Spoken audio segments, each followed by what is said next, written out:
사랑하는 동명의 성도 여러분, 오늘도 이렇게 말씀으로 여러분들 만나게 된 것에 감사를 드립니다.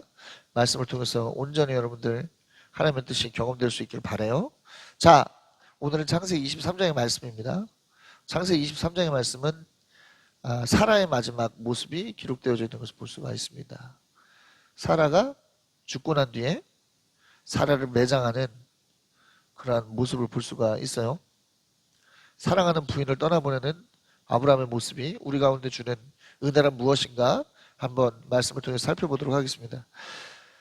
단락으로 깊이 들어가 보죠. 첫 번째 단락입니다. 1에서 2절입니다. 사라가 죽다입니다. 사라가 죽다. 자, 127세의 사라가 드디어 죽음을 맞이했습니다. 재미있는 표현이 있어요. 우리 그 번역본에만 있는 표현인데 어떤 표현이냐면 이것이 그가 누린 해수다. 누린 해수라고 하는 표현이 있어요. 그렇죠? 누리다라고 하는 표현. 여러분, 삶이라고 하는 게 그렇습니다. 하나님께서 정해진 시간 안에서 누리는 거예요. 삶이라는 게 그렇습니다. 한정이 있어요.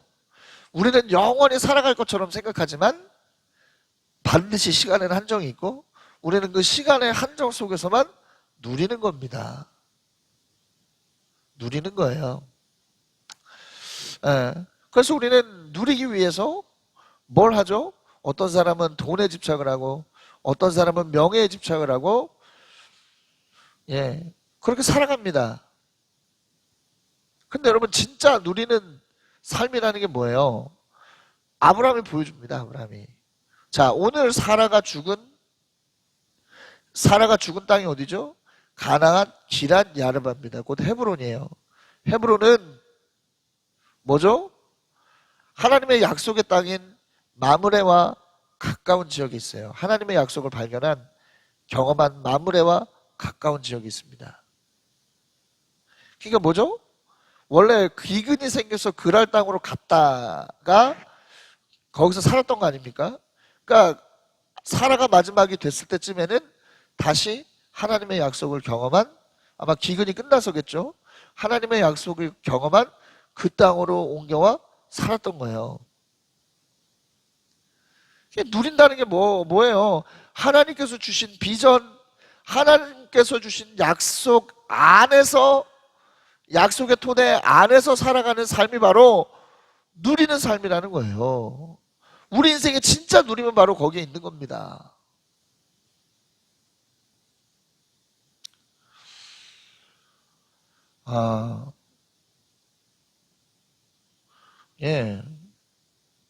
하나님의 비전의 길을 걸어가고 하나님의 약속의 땅의 토대 위에 서 있는, 하나님의 나라의 토대 위에서 서 있는 삶을 살아가는 것, 그것이 바로 이 땅에서 제대로 누리는 삶을 살아가는 것이라는 것을 우리는 기억해야만 합니다. 우리는 그렇기 때문에 계속적으로 하나님의 약속의 토대에 머물러야 되고 약속을 따라서 살아가야 되고 그 은혜를 추구하면서 나아가야 된다는 것을 여러분 기억하시길 바라겠습니다. 자, 3절에서 9절입니다. 매장지를 요구하다입니다. 매장지를 요구하다. 자, 이제 사람이 죽었으니까 이제 장례를 치러야 되지 않습니까? 장례의 핵심이 뭐예요? 사람을 어쨌든 보내는 거예요. 화장을 해서 하든 아니면 땅에다 묻든 매장하는 것이 참 중요하죠. 매장. 당시에는 어떻게 매장을 했는지 우린 잘 알고 있지 않습니까? 시신을 잘 싸매서 동굴에 넣고 동굴 입구를 막는 것으로 매장을 했습니다. 그렇기 때문에 아브라함도 당연히 이러한 준비를 했어요. 그래서 그가 살고 있던 땅의 원주민들, 햇사람들에게 가서 매장을 할 수 있는 동굴을 달라고 요구를 하죠. 그런데 아브라함의 영향력이 굉장했던 것 같아요. 이 지역 안에서. 어른은 하나님께서 우리 가운데 세우신 지도자입니다라고 이야기하면서 그냥 자신들의 땅 중에서 가장 좋은 곳을 골라서 그냥 모시기만 하면 된다라고 이야기하고 있는 그런 모습을 볼 수 있는 거예요. 야, 이 얼마나 엄청난 영향력이야. 뭐 무슨 돈을 내십니까? 그냥 아무데나 매장하십시오. 마음에 드는 곳 아무데나 매장하십시오. 이런 얘기하는 거예요, 지금. 엄청난 영향력 발휘하고 있는 거죠. 그런데 이러한 얘기를 들은 아브라함의 모습을 보세요. 큰 절을 합니다. 당연하다고 생각하지 않고 큰 절을 해요. 그러면서 에브론의 막벨라굴을 달라고 정중히 요청을 합니다. 넉넉한 값을 치르고 사겠다고 말이죠.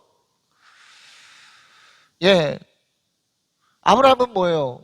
그들에게 지도자로서 인정을 받을 만큼 큰 영향력을 가지고 있는 사람이었지만 그 영향력을 자신의 유익에 사용하지 않았습니다. 그렇죠? 아브라함은 그저 겸손하게 그들을 대했어요. 네. 지도자의 덕목이 이것이죠. 겸손함.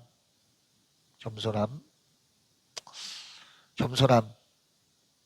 자, 겸손하게 우리가 그들 가운데 나아갈 때, 겸손하게 하나님께서 우리에게 주신 비전의 땅을 향해 나아갈 때 비로소 우리는 뭐예요?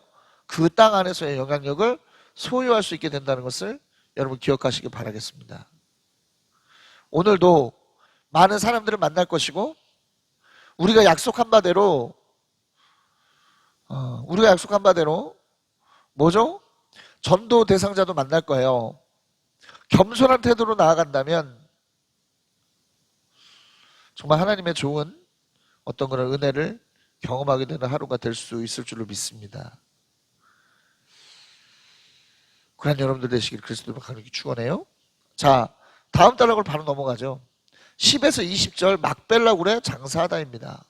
마침 아브라함이 요청하고 있는 이 순간에 에브론이 그 자리에 앉아 있었어요.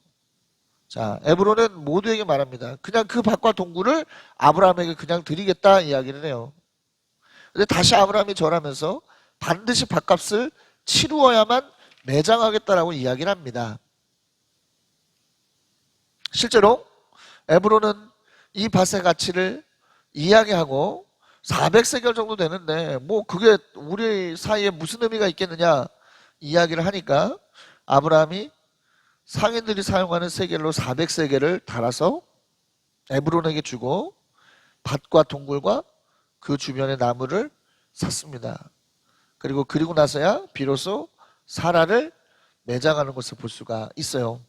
자, 거래 과정이 좀 일사천리로 이루어지고 있죠. 왜요?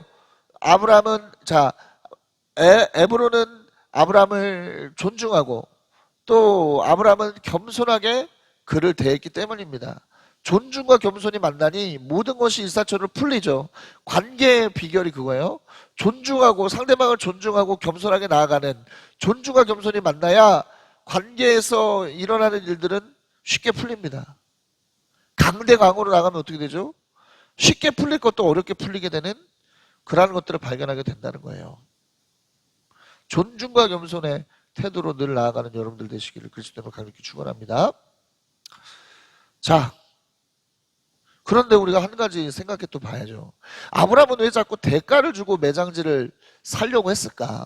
그냥 준다 그러잖아. 그럼 우리 같으면은 그래 알았어요. 배려 고맙습니다. 그러고 그냥 취했을 텐데 왜 대가를 지불하고 매장지를 준비하려 했을까?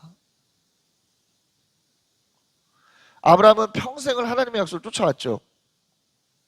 그리고 하나님의 약속은 반드시 이루어질 것이라고 하는 믿음이 있습니다. 그죠?